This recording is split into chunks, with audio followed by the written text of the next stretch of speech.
சட்டமன்ற காங்கிரஸ் கமிட்டியினுடைய தலைவராக மரியாதைக்குரிய KR ராமசாமி அவர்களையும், அதேபோல் சட்டமன்ற காங்கிரஸ் கட்சியுடைய கொறடாவாக திருமதி விஜயதரணி அவர்களையும் சட்டமன்ற உறுப்பினர்களுடைய வேண்டுகோளை ஏற்று அறிவித்திருக்கின்றார்கள்.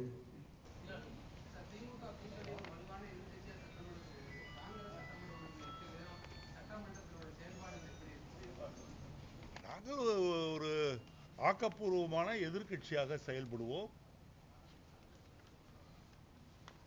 எங்களை பொறுத்தவரையில் எங்களுடைய பணிகள் என்பது ஆக்கப்பூர்வமான எதிர்க்கட்சியாக திராவிட முன்னேற்ற கழகத்தோடு இணைந்து பணியாற்றுவோம். மக்கள் பிரச்சனைகளில் இணைந்து செயலாற்றுவோம்.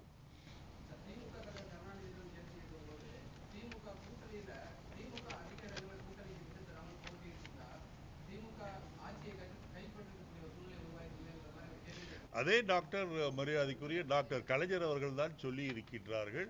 திராவிட முன்னேற்ற கழகத்தை சார்ந்த தொண்டர்கள் காங்கிரஸில் வேட்பாளராக அறிவிக்கப்பட்டவர்களுக்கு சரியான முறையில் வேலை செய்யவில்லையோ என்ற கருத்தையும் அவர்தான் சொல்லியிருக்கிறார்.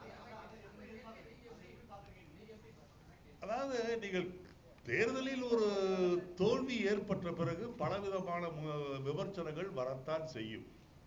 ஆனால் நாங்கள் திராவிட முன்னேற்ற கழக கூட்டணியில் நாங்கள் இருந்தோம், அவர்களும் காங்கிரஸோடு கூட்டணியில் இருந்தார்கள்.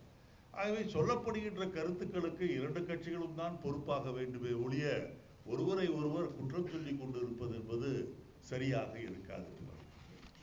என்னை பொறுத்தவரையில் இந்த தேர்தலில் இந்த கூட்டணி கண்டிப்பாக வெற்றி பெற்றிருக்க வேண்டிய கூட்டணி. ஆனால் அனைத்து இந்திய அண்ணா திராவிட முன்னேற்ற கழகம் பணத்தை வாரி இறைத்த காரணத்தாலும், வாக்காளர்களுக்கு பணத்தை கொடுத்த காரணத்தாலும், அது மட்டுமல்ல, ஓட்டு எண்ணிக்கைகள் ஆரம்பித்த உடனேயே 10 மணிக்கெல்லாம் மோடி அவர்கள் ஜெயலலிதாவுக்கு வாழ்த்து கூறியதும் தான் திராவிட முன்னேற்ற கழக காங்கிரஸ் கூட்டணி தோல்வியுற்றதற்கு ஒரு முக்கிய காரணம். 41 தொகுதி இன்னும் 4 நீங்க சொல்றாடி கிடைச்சதா சந்தோஷமா தான்.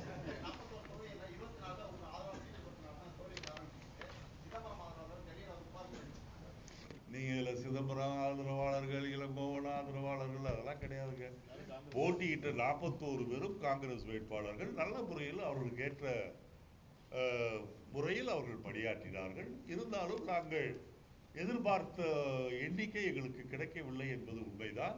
ஆனால் கடந்த தேர்தலை ஒப்பிட்டு பார்க்கும்போது இந்த 5 ஆண்டுகளில், குறிப்பாக பாராளுமன்ற தேர்தலுக்கு பிறகு காங்கிரஸ் கட்சி என்பது மீண்டும் தமிழகத்திலே 3ஆவதாக அசைக்க முடியாத ஒரு சக்தியாக திமுக, அதிமுகவுக்கு அடுத்தபடியாக பெரிய இயக்கமாக இருப்பது நாங்கள் தான் என்பதை இந்த தேர்தல் மிகவும் தெளிவாக காட்டியிருக்கின்றது. தேர்தல் தள்ளி போகவில்லை, தேர்தலை ரத்து செய்திருக்கின்றார்கள். இதை நாங்கள் கடுமையாக எதிர்க்கின்றோம்.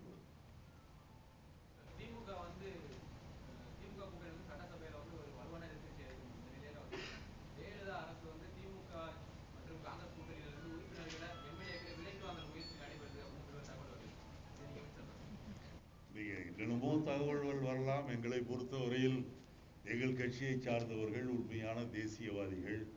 அவர்களை பொறுத்தவரையில் எந்த நிலையிலும் காங்கிரசிற்கு எதிராகவும் காங்கிரஸை விட்டும் செல்வதற்கான வாய்ப்புகள் இல்லை. தனியார் பால் விலை உயர்த்தியதை இந்த அரசாங்கம் அனுமதிக்க கூடாது. அது மட்டுமல்ல, இப்போது அரசாங்கம் பால் விலையை கிட்டத்தட்ட 45 ரூபாய்க்கு லிட்டருக்கு விற்றுக் கொண்டிருக்கின்றார்கள். அதிமுகவுடைய தேர்தல் அறிக்கையில் நாங்கள் ஆட்சிக்கு வந்தால் பால் விலையை 25 ரூபாய்க்கு கொண்டு வருவோம் என்று சொல்லி இருக்கின்றார்கள். ஆகவே இந்த அதிமுக அரசு, ஜெயலலிதா அவர்கள் முதலமைச்சராக இருக்கின்ற இந்த அரசு தேர்தலில் அவர்கள் வாக்குறுதி தந்தபடி 45 ரூபாய்க்கு விற்கப்படுகின்ற ஆவின் பாலை 25 ரூபாய்க்கு கொண்டு வர உத்தரவிட வேண்டும் என்று நான் கேட்டுக்கொள்கிறேன்.